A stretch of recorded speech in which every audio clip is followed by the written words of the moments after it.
take you live to where friends, families, even strangers are begging for justice and remembering Ahmaud tonight. But first, we are tracking breaking news. Tiger Woods in a serious crash in California. Showing you live pictures right now from Los Angeles, where a news conference should start here any minute. So we're keeping eyes on that for you. We will listen in once that happens. But I also want to show you take you to the scene of a crash in Los Angeles, actually south of the city earlier this morning, around 7 o'clock their time. But that is Tiger Woods' car flipped off on the side of a long and curving and steep road, with the front of it basically smashed in. We're learning Tiger has multiple leg injuries. That is according to his agent. He had to have surgery at the hospital, and we're working to find out exactly what those injuries are. But you see this crash. That is a significant crash off the side of the road there, a two-lane road, a winding road, we're told, in that neighborhood south of the city. So we're going to keep an eye on that press conference and keep you posted. Just last month, Tiger had a fifth surgery on his back, forcing him to miss 2 tournaments. Nick Proto joins us now as the golf world reacts to this West Coast crash. Nick, what can you tell us? Well, ESPN is reporting Tiger's injuries are non-life-threatening. That's the good news, though they haven't given the extent of those injuries. Tiger's agent released a statement via Golf Digest saying Tiger's in surgery, and they're thanking everyone for their privacy and support. Members of the golf community now voicing their support for Tiger. Chairman Fred Ridley with Augusta National releasing a statement saying, in part, Tiger Woods is a part of the Augusta National family. We'll pray for him, for his full recovery, and for his family during this difficult time. A number of golfers also sending support through Twitter. Justin Rose saying, we know how tough you are. We've seen it 100 times. Other players verbalizing their support of the 15-time major champ. I just hope, he can get out of the hospital and walk in, meaning after recovery, and, he can still play with his kids and have a normal life. I'm sick to my stomach. It hurts to see one of now my closest friends, get in an accident, and man, I just hope he's all right. Just worry for his kids. I'm sure they're struggling. You heard them mention his kids there, Charlie and Sam. Though the injuries are not life-threatening, still a scary moment for them. We'll keep you updated as soon as we hear more information. And we are learning as we speak. The solo vehicle collision is just underway. And let's listen in. The sole occupant was, again, Tiger Woods. And deputies, at the time, they did not see any evidence of impairment, anything that of concern. Obviously, the life-saving measures that had to be taken for the occupant of the vehicle, and Chief Osby will speak to that regard. And it was a solo vehicle. Unfortunately, during the course of the investigation of this, there was another traffic collision that happened with people being looky-loos. But thankfully, there was no injuries associated with that. The vehicle traveled several hundred feet from the center divider at the intersection and rested on the west side of the road in the brush. Sustained major damage to the vehicle. You've seen all the images of that. And with that, our Lomita Sheriff Station will be conducting the traffic investigation, and it'll take from days to several weeks to get the whole thing together. Once the investigation is completed, we will provide a detailed report. It'll be available, based on Public Record Act request, and we will not discuss it any further after that point. But at this point, I want to introduce Chief Darrell Osby, LA County Fire Department.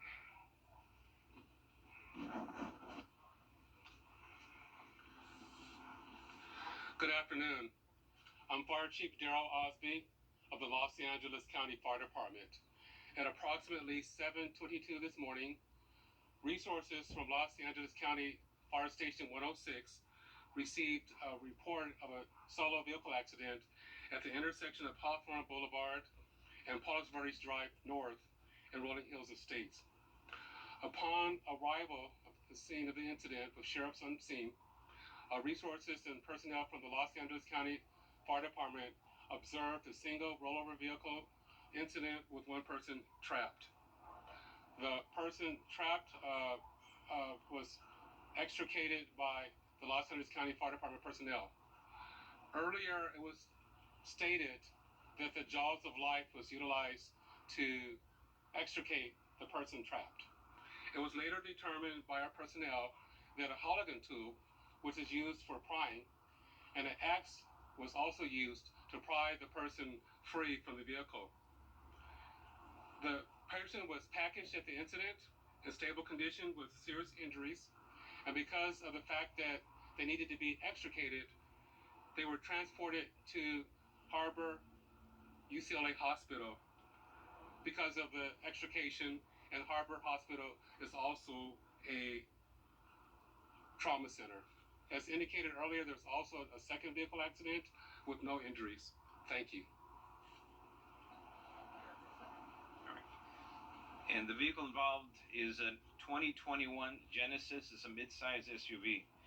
Para Español, a las 7:12 de la mañana en la calle Hawthorne, rumbo al norte, por la intersección de Palos Verdes Drive, hubo un accidente automovilístico de un solo vehículo donde el vehículo volcó varias veces y cayó a las orillas del lado oeste de esa intersección.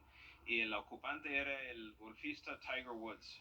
Y fue extra. This news conference live out of Los Angeles, just learning a little bit more about the accident that put Tiger Woods in the hospital. They say at this point no drugs or alcohol involved in this crash. The investigation, of course, still going on, but they do say his injuries are serious. And there's the car being towed away there down one of the roadways. We can tell you that's a winding, steep 4-lane road that he was on. The speed limit around 45 miles an hour. As it winds through a neighborhood, we've already heard from people living there say they have to ride the brakes. It's kind of like the hills of North Augusta. If you don't ride the brakes, you're going to speed, and that's the road he was on when he hit a dip in the road on a curve and then ran through a median, then ended up in the car right off the side of the road. But some really some severe damage there as he was injured in that vehicle. And they also said that they were clarifying they didn't use the jaws of life, but they did have to pry him out of there with a crowbar and an axe. So serious damage, as you can see, to the vehicle, and serious injuries for Tiger as well. The whole world will be watching this, and we'll keep you posted as soon as we learn more. They say he is stable, and that is good to hear as they deal with him this afternoon in a hospital in Los Angeles, California, and we'll keep watching the story. Also new tonight, Ahmaud Arbery's mother has filed a federal civil rights lawsuit against several people charged in Ahmaud's death. She just filed it today on the 1-year anniversary of his death. Now, this suit claims prosecutors and law enforcement officers tried to cover up and then delay justice in this case. Ahmaud's mom and her attorney spoke about the lawsuit this afternoon. But this time last year, there was a false narrative going around about her son. And if she didn't fight, if she didn't stand up for his name, that narrative would have set in. And tonight, family, friends, and supporters are paying their respects to Ahmaud Arbery in Waynesboro on the anniversary of his death. A candlelight vigil to remember him. That service is wrapping up at Springfield Baptist Church. People there speaking in memory of Ahmaud and about taking a stand for justice in this case. Let's not just support here today. As we go out into our community and our sphere of influence, let's speak for justice and what is right. Don't be silent. And don't wait till it gets to your front door or hit your family before you want to get involved. Let's make up stands now. Ahmaud was just 25 years old when he was killed a year ago today, and Kennedy Harris was able to speak with his mom, who is from Waynesboro today. Right, the vigil behind me is just wrapping up. It was a very intimate event to honor his life, and I did speak with his mom earlier, who says a year later, she is still in disbelief. The only question I would have is why did it happen?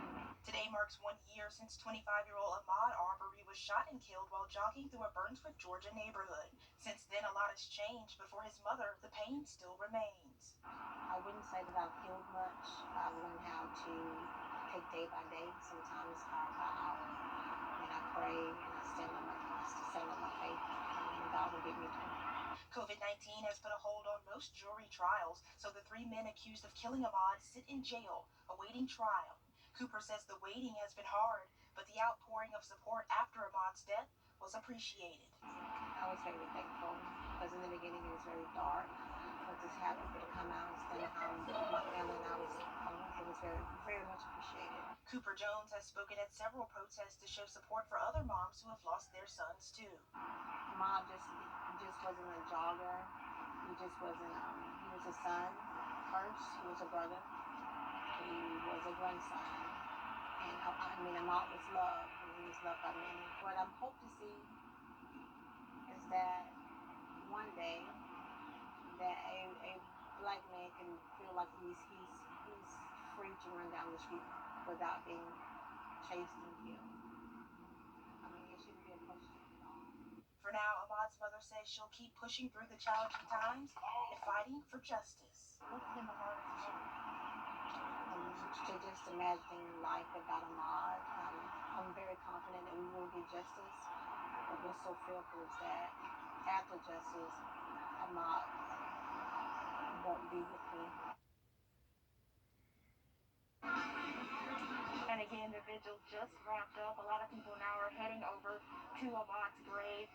They have candles, balloons, just honoring his life out here. We'll have a full recap of the vigil tonight at 11. So emotional as she realizes, what's next. She's just, our hearts go out to her as a mother. Thank you for that, Kennedy. All three people charged in Ahmad's death are still behind bars awaiting trial. Father and son Greg and Travis McMichael are facing murder and aggravated assault charges. William Roddy Bryan is the one police say recorded what happened. He's charged with murder and false imprisonment. They've all been behind bars since May of last year. To weather now as we take a last. In Aiken County, we are seeing trends in the right direction when it comes to COVID-19 cases. You can see the 7-day moving average of daily cases right here down to 45. That's the lowest for Aiken County since the middle of November. And as those daily cases trend down in Aiken County, kids will go back to in-person learning 5 days a week. That starts Monday. The Aiken County School Board meeting right now as we speak for the first time since that decision to go back to full in-person class. The superintendent saying the district has a plan to keep students and teachers safe. Will Rio spoke to parents about the move. On Monday next week, cars and buses will line the street right here next to me as they take kids back to the classroom for face-to-face instruction. And for many parents, it's a feeling of nervousness. But for many others, it's a feeling of relief. My son actually raised both his hands and shouted. And this is not for a 16-year-old kid to be excited about going back to school, that should tell you how frustrated he is. For Michael McCaskill, being a single dad during the pandemic has been a challenge, to say the least. The parents, we work full-time. We don't get to work from home. I've not stopped working in the pandemic. And trying to be his son's teacher is not working. My son is doing pre-calculus. It's just been an absolute disaster.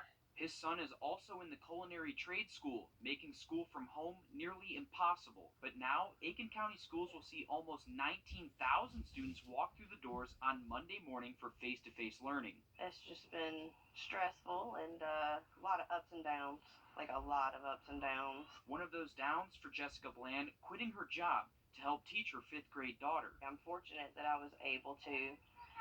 But a lot of people don't get that luxury. In a statement, the district says in-person learning is needed now more than ever. A report by the CDC says schools can successfully have in-person learning with social distancing, hand washing, sanitizing, and mask wearing. We've got kids that are so far behind, it's not even funny.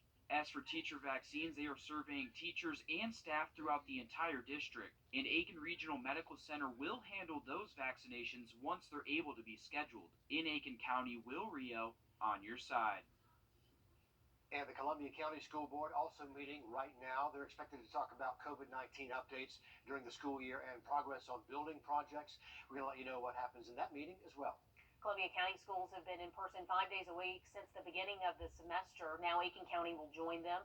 In Richmond County, schools have been on a hybrid model, but many have moved to full remote learning at times because of COVID activity. This week, 6 Richmond County schools returned from full virtual learning, including Hepzibah High.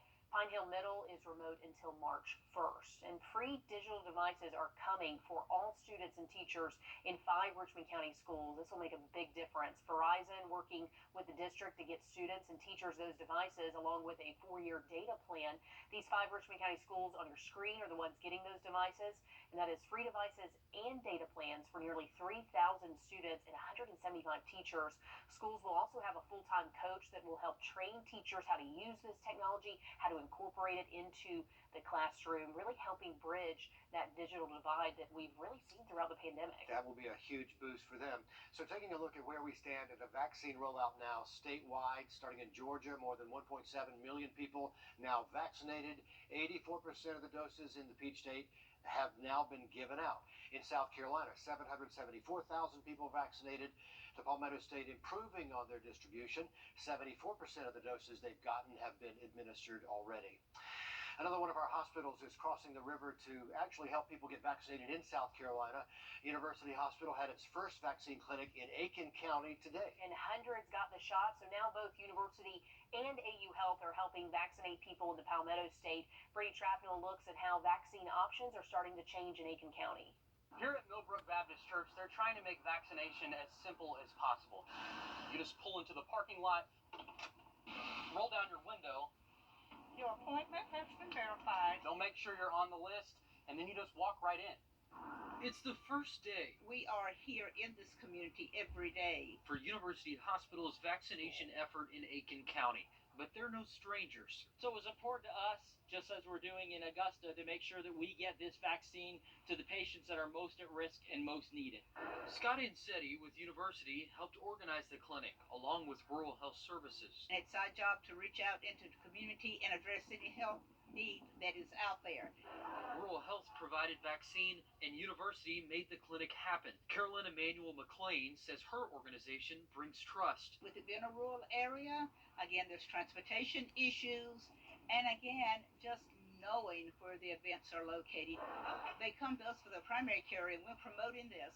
More than 750 people received a shot today, helping fill a void due to a lack of clinics west of Columbia. You'd go online and they would all be closed. It started at 6 o'clock and they'd all be finished by 6:15. Ken and Jeanette Goad finally found an appointment through their doctor's office, and now they can't wait to see their grandchildren, as University sees hope for more clinics across Aiken County. As long as we get the supply of vaccines, we will make sure we get them in arms. This is just the first of many clinics that University Hospital plans to host here in Aiken County. Even next week, they're already planning another clinic here for even more people. We'll have more information on that on our website as it comes out. Reporting in Aiken, Brady Trapnell on your side. And the clinic Brady was talking about is scheduled now for next Thursday at Millbrook Baptist in Aiken. University Hospital says they're also looking at doing clinics in North Augusta soon, so we'll keep you posted on that. Listen up, though, if you're a part of the group waiting to get that second dose from University Hospital. After getting postponed twice now, University has rescheduled that second dose clinic. It will be this Friday at First Baptist Church in Augusta. Now, this is for people who've already gotten their first shot at First Baptist back on January 21st. Riley? Even warmer highs expected the next few days. We'll take a look at that and our next chance for rain in the full forecast. Several roads in Scranton County washed out from all the rain we've got last week. We've seen a few days of sunshine now, but crews say it's going to take a lot more than that to get some of these roads back in shape. The county fire chief says the roads only get worse after people driving on them, which makes sense, and then you know that if you live on a dirt road. He says the less traffic they see, the faster crews can put these roads back together. A lot of the roads does connect to the other roads in the county, so if part of that road is damaged or whatever, we can take alternate routes so people can take alternate routes. On some of these really bad roads, the school district has asked parents to bring their kids out to a paved road for pickup and save the bus a chance of getting stuck down there. So a real mess, and we certainly could use a dry out. Luckily, we've seen a little bit of sun over the past few days to hopefully help crews out there. So Riley, clear days ahead. That's what they want to hear. Exactly right, guys. And Scranton County, they saw around 4.5 inches of rain in just 2 days last week. So no surprise that we did see those type of reports. Now, dry weather is in store for us the next couple of days. I want to give you a peek at the progress as the 5th Street Bridge downtown is being made into a pedestrian bridge. You can see crews definitely still have a long way to go there, but News 12 viewer Andy Hunter took these drone pictures for us just yesterday. We love when he is up there with his drone. He gets such a great bird's eye view for us, but the bridge is expected to be open to walking traffic at the start of next year, so still a lot of work left. Like they've torn up a lot of bridge right now so far. Going to give you a live look out over I-20 near the Savannah River bridges, courtesy of Earth Cam. Beautiful afternoon out there, but if you're driving across the state line tonight, this week, any night, any day at night, any night this week, is what I'm trying to say. Watch out for lane closures, especially in the westbound lane. GDOT says one lane, I-20 westbound, will be shut down every night this week for road work. This is just a look at some of the work from last night when we were out there. This is mainly happening between the Georgia Welcome Center and the Augusta Canal.